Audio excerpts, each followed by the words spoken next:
Pessoal, vamos para a nossa aula de hoje, que é sobre dilatação térmica dos líquidos. Então, a dilatação térmica dos líquidos, assim como a dos sólidos, ela vai ocorrer quando esses líquidos são aquecidos. Então, quando você submete um líquido a qualquer temperatura que ele é aquecido, ele vai ter uma dilatação. Lógico, essa dilatação ela vai depender do coeficiente de dilatação volumétrica de cada líquido. Assim como os sólidos, cada tipo de líquido ele vai ter um tipo de coeficiente, vai dilatar de uma forma ou de outra. E lembrando, quando você aquece um líquido, geralmente você está aquecendo ele dentro de um recipiente. Então aqui a gente também leva em consideração a dilatação daquele recipiente, ou seja, daquele material que está contido o líquido. O ΔV é a variação de volume. O V0 aqui é o meu volume inicial. Esse gama é o coeficiente, só que no caso aqui é o coeficiente de dilatação volumétrica para os líquidos. E o ΔT é a variação da temperatura. Então, na dilatação térmica dos líquidos, nós temos uma relação com três tipos de dilatação. A chamada dilatação real, a aparente e a do recipiente, né? Como o nome já diz, a do recipiente é quanto aquele recipiente que tinha um líquido dentro, ele também dilatou. Então a gente leva em consideração também o recipiente. A dilatação aparente é o volume de líquido que transbordou, ou seja, que derramou. Então aquele líquido foi aquecido até o ponto que transbordou. Então aquele transbordado eu chamo de dilatação aparente. E a dilatação real é a soma dessas duas aqui, ó. É quando eu somo o líquido que transbordou mais a dilatação do recipiente. Quando eu junto o tanto de líquido que derramou, que transbordou, com a dilatação do recipiente, eu vou ter a chamada dilatação real. Em resumo, dilatação aparente é igual ao dilatação real menos a dilatação do recipiente. Se a dilatação real é a soma da aparente com a do recipiente, se eu diminuir a dilatação real da dilatação do recipiente, eu vou ter a dilatação aparente. De novo, dilatação aparente é o quanto que transbordou, que derramou. E aqui nós temos alguns coeficientes para alguns líquidos, para água, para mercúrio, glicerina, benzeno. Então, se você olhar aqui, cada tipo de líquido ele vai ter um coeficiente com valor diferente. Tem o seguinte exemplo: um revendedor de combustível, ele compra 15 mil litros de álcool. Aqui na frente eu já tenho o coeficiente de dilatação do álcool. 11 vezes 10 a menos 4. Então ele comprou 15 mil litros de álcool em um dia que a temperatura era de 18 graus. Ou seja, ele comprou 15 mil litros de álcool no dia que a temperatura estava 18 graus. Agora, qual será o volume do álcool disponível para ele vender quando a temperatura for de 28 graus? Ou seja, ele comprou 15 mil litros de álcool numa temperatura num dia que estava fazendo 18 graus e quando ele foi vender estava fazendo 28 graus, ou seja, a gente quer descobrir aqui qual o volume final, qual foi a variação de volume que ocorreu. Então vamos só substituir os dados aqui na expressão. ΔV, que é a variação, a gente vai descobrir.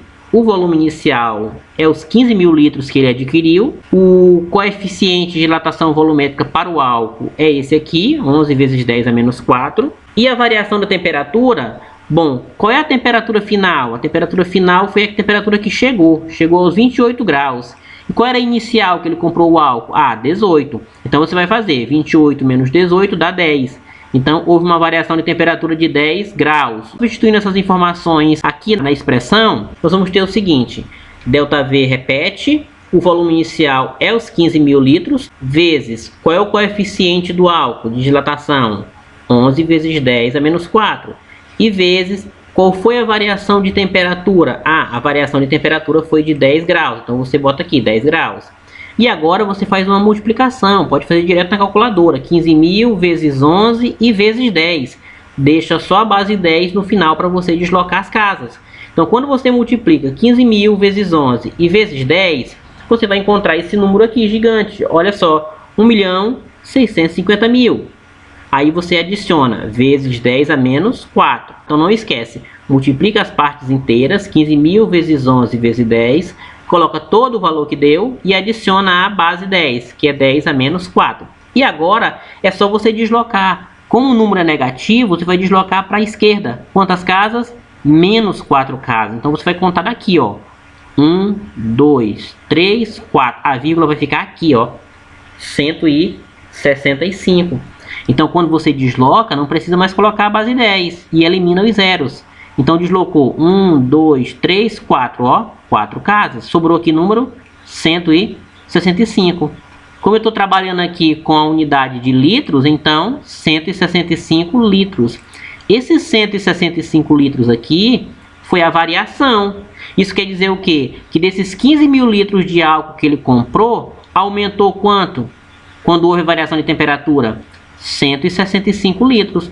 Logo, se eu quero saber o volume final, que é o que pergunta aqui, tá? Qual o volume que ele tinha no dia da venda? É só eu somar 165, que aumentou, mais o que ele adquiriu, que era 15 mil. Então, o volume final, ó, VF, é a soma disso aqui, ó, do que aumentou, que é a variação do volume, mais o volume inicial, que era o de 15 mil. Então, vai ficar o quê?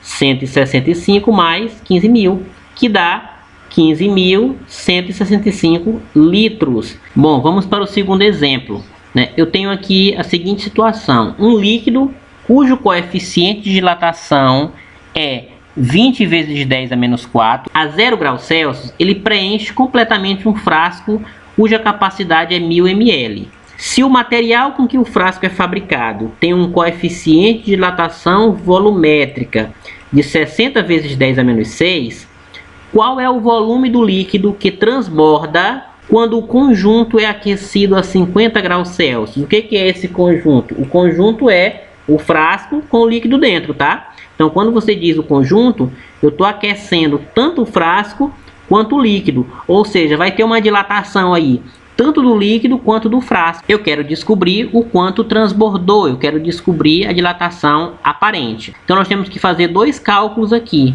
Um para descobrir qual foi a variação do volume do líquido e o outro para descobrir qual foi a variação do volume do frasco também, tá? Por quê? Porque eu tenho dois coeficientes de dilatação, um para o líquido e o outro para o frasco. Calculando aqui para o líquido primeiro, que eu chamo de dilatação real, tá? Então vamos lá. É a fórmula, aquela fórmula que vocês já sabem, ΔV, que é igual ao volume inicial, vezes o coeficiente, vezes a variação da temperatura. Nesse caso aqui, nós queremos descobrir a variação do volume do líquido, tá? Então isso aqui é para o líquido. Qual é o volume inicial do líquido? Aqui no problema está dizendo que o frasco de 1000 ml foi preenchido totalmente com esse líquido. Se o frasco tinha 1000 ml e ele foi preenchido totalmente, então ele foi preenchido com 1000 ml do líquido, vezes o coeficiente. No caso aqui, como eu estou calculando para o líquido, esse coeficiente aqui vai ser o do líquido, que é de 20 vezes 10 a menos 4. E vezes a variação de temperatura.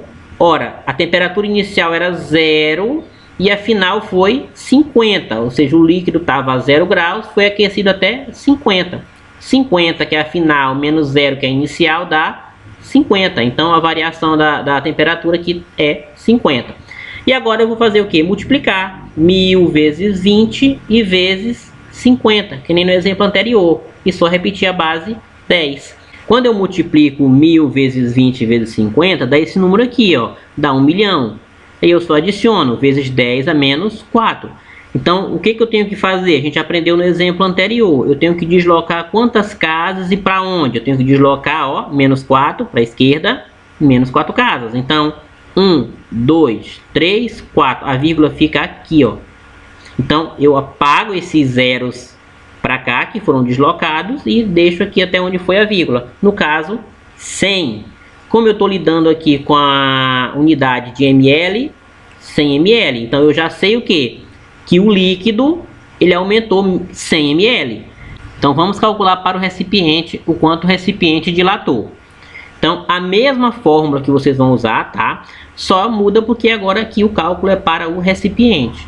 ΔV, que é a variação do volume, é igual. Qual é o volume inicial do recipiente? É 1000 também, porque está dizendo aqui, ó, um frasco cuja capacidade é de 1000 ml. Ele foi preenchido totalmente. Então, tanto o volume do líquido é 1000, quanto a capacidade do recipiente é 1000. Por quê? Porque eu estou enchendo uma coisa que cabe 1000 ml com 1000 ml de líquido, tá?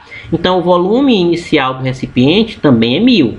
O que muda? muda é o coeficiente de dilatação, que nesse aqui eu usei o 20, que era do líquido. Só que aqui, como eu estou calculando para o recipiente, eu tenho que usar o coeficiente do recipiente, que é 60 vezes 10 a menos 6. Então eu tenho que utilizar o outro coeficiente. Vezes a variação de temperatura é a mesma, os mesmos 50 graus Celsius. Tanto o recipiente quanto o líquido, eles foram submetidos à mesma temperatura, foi o conjunto, tá? Então, 50 também. Então, notem, a única coisa que mudou foi o coeficiente de dilatação, que aqui era o coeficiente de dilatação do líquido e aqui é o coeficiente de dilatação do recipiente. O resto é igual, ó. O volume do recipiente é 1000, a variação da temperatura é 50 também. Então, vou fazer a mesma coisa, multiplicar 1000 vezes 60 vezes 50 e repetir a base 10. 3 milhões vezes 10 a menos 6. Agora, de novo, eu tenho que deslocar para a esquerda 6 casas. Então, eu venho aqui, ó. 1, 2, 3, 4, 5, 6. A vírgula fica aqui. Então, todos esses zeros aqui, eu posso apagar. Fica apenas o 3 ml, porque eu estou lidando aqui com a unidade ml. Então, o recipiente, o volume dele aumentou 3 ml. E agora, como é que eu faço para descobrir o quanto é que transbordou de líquido? Bom, se eu sei que o líquido que aumentou foi 100 ml, e se eu sei que o recipiente também dilatou, também aumentou 3 ml, eu vou fazer aquela conta utilizando lá aquela outra expressão que eu apresentei para vocês, ó. ΔV aparente. O que é esse ΔV aparente? Esse aparente aqui é o que transborda. Vai ser quem? ΔV real, que é a dilatação do líquido, menos ΔV recipiente, que é a dilatação do recipiente. Então, simplesmente eu vou subtrair a dilatação sofrida pelo líquido menos a dilatação sofrida pelo recipiente. Então, o meu ΔV aparente, ou seja, o que transbordou, vai ser 100, que foi do líquido, menos 3, que foi do recipiente. 100 menos 3 dá 97. 97 o que? Aqui é ml, aqui é ml. Então, 97 ml. Então, o meu ΔV aparente é 97 ml. E, de novo, o que é o meu ΔV aparente? É quanto transbordou, é quanto derramou lá daquele recipiente. Dilatação aparente, não esqueçam, é a mesma coisa do que o quanto transborda determinado líquido.